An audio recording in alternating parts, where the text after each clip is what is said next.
Ces nouvelles, voilà, c'est tous ces entrepreneurs, tous ces talents. Ça arrive aussi à des moments de la vie, hein, comme vous, Laurane de Tast. Hein, vous avez eu des expériences professionnelles très nombreuses pour vous lancer il y a à peine 2 ans dans Cultive. Justement, avec vous, Benjamin Lévesque, vous aussi, vous êtes allé voir, pas vous, pas encore d'autres horizons professionnels, mais des personnes qui avaient souhaité changer de vie. Et c'est le moment de la belle histoire de La France bouge. Europe 1, La France bouge. Elle a osé.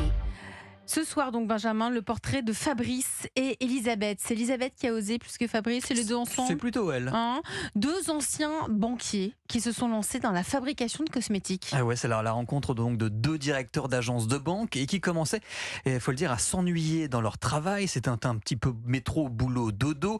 Donc ils géraient tous les deux les comptes d'entreprise au sein de la même banque et le travail en fait les a forcés à se rencontrer. Cupidon a pris le relais, mais c'était pas gagné d'avance.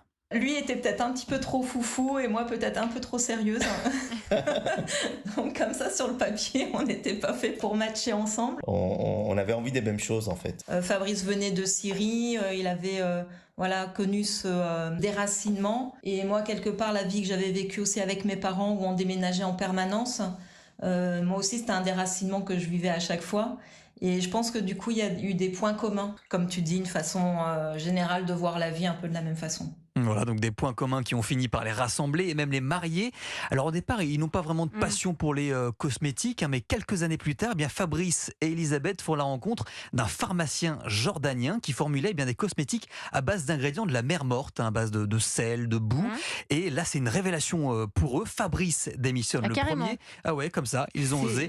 Elisabeth, quelques temps après, donc le couple se lance dans l'aventure et donne naissance à leur propre marque de cosmétiques qui s'appelle Baïja. Et ça veut dire quoi, Baïja ? Alors, pour comprendre, il faut remonter aux origines de Fabrice. Alors, lui, il est né à Alep, en Syrie. Ouais. Et Baïja, en fait, c'est le prénom de sa grand-mère, avec qui il était très proche. Et en syrien, Baïja, ça signifie femme heureuse. Et donc, ils vont s'en inspirer pour faire des cosmétiques plein de joie. Je vous en ai rapporté. C'est très coloré. Tenez, monsieur Jean-Daniel Mondin, vous pouvez sentir. Vous pouvez, c'est quoi, c'est le gommage, ça ? Là, vous avez le gommage pour le corps. Donc, vous voyez, c'est très pétillant, très coloré, avec de belles odeurs. Le couple travaille énormément sur le visuel du produit, même du packaging de la boîte pour stimuler. C'est très coloré, je trouve, les produits. Vous voyez, Baïja, c'est coloré, Cultive, c'est coloré. Il y a quelque chose autour de la couleur en ce moment. C'est pas conventionnel, on veut que ça pétille. Voilà, par exemple, écoutez comment ils ont imaginé la collection à base de fleurs d'oranger. Moi, souvent, je fais des recherches, voir un peu les contes ou les histoires autour d'un ingrédient, d'un parfum. Et c'est à partir de Syracuse, en fait, que la culture s'est développée et a ensuite alimenté le bassin méditerranéen.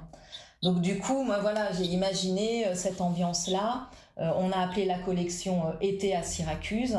Et du coup, après, la graphiste a fait les dessins qui évoquent pour elle ce contexte-là de Syracuse. Voilà, et ça plaît puisque voilà, c'est des centaines de milliers de produits Baïja qui sont vendus chaque année. Et la marque a fêté l'an dernier ses 10 ans d'existence. Et voilà, encore une belle histoire d'une reconversion professionnelle dans les cosmétiques. Comme quoi c'est possible. Hein. Il suffit d'avoir l'idée. Comme vous disiez tout à l'heure, Jean-Daniel Mondin, vous êtes le fondateur et le PDG du groupe Guino Maricor. L'avenir d'une boîte, ça se fait avec des choses qui n'existent pas. Ça, c'est la phrase que j'ai retenue.